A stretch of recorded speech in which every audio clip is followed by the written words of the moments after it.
SPN news, जुनून सच का।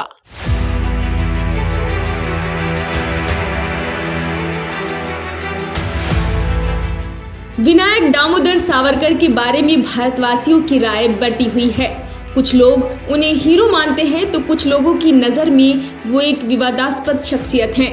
सावरकर पर लिखी पुस्तक के विमोचन के दौरान RSS प्रमुख मोहन भागवत ने कहा कि आज़ादी के बाद से वीर सावरकर के बारे में लोगों में जानकारी का अभाव है, लेकिन अब लोग इस पुस्तक के जरिए वीर सावरकर को जान सकेंगे। कार्यक्रम को संबोधित करते हुए मोहन भागवत ने इशारों ही इशारों में विपक्षी पार्टियों पर निशाना साधा।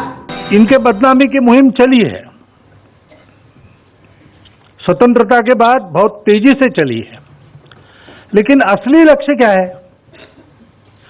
असली लक्ष्य इनके पीछे, यानी हमारे पी परमेश्वरन जी थे, उनका एक लेख आगे आज ही मैंने पढ़ा, हमारे प्रफुल्ल जी ने मुझे दिया, तो उन्होंने इसी विषय पर लिखा है कि आज संघ और सावरकर पर बड़ी टीका टिप्पणी हो रही, लेकिन असली लक्ष्य दूसरा है। इसके बाद होंगे, नंबर लगेगा स्वामी विवेकानंद, स्वामी दयानंद सरस्वती, योगी अरविंद, इनका लक्ष्य।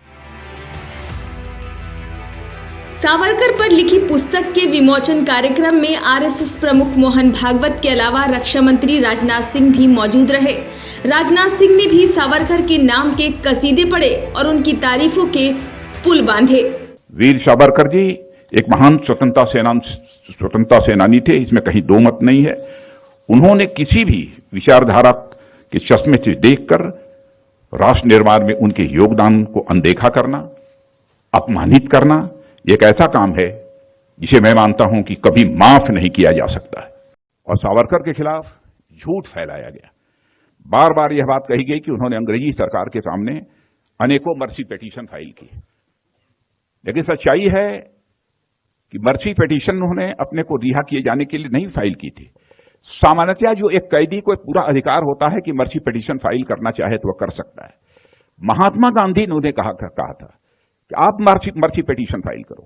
महात्मा गांधी के कहने पर उन्होंने मर्सी पिटीशन फाइल की थी, और महात्मा गांधी ने अपनी तरफ से यह अपील की थी। उन्होंने कहा था यदि सावरकर जी को रिहा किया जाना चाहिए, जैसे हम शांतिपूर्ण तरीके से आजादी हासिल कर। RSS प्रमुख मोहन भागवत और रक्षा मंत्री राजनाथ सिंह की ये बातें सुनकर साफ जाहिर हो गया कि ये दोनों वीर सावरकर को राष्ट्रीय हीरो बनाने में जुट गए हैं।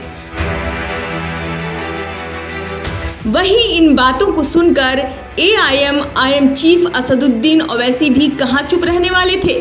उन्होंने भी कह दिया कि ये लोग गलत इतिहास पेश कर रहे हैं। ऐसे तो एक दिन ये लोग महात्मा गांधी की जगह सावरकर को राष्ट्रपिता बता देंगे, जबकि वो शख्स गांधी की हत्या की साजिश में शामिल था। जस्टिस जीवनलाल कपूर जांच समिति ने साफ कर दिया था कि सावरकर ने गांधी की हत्या की साजिश रची थी। ये लोग आज हिस्ट्री को तोड़ मोड़ के पेश कर रहे हैं, और एक वक्त ऐसा आएगा कि अगर ऐसा ही सिलसिला चलता रहा तो महात्मा गांधी को फादर ऑफ द नेशन हटाकर सावरकर को फादर ऑफ द नेशन बना देंगे लोग।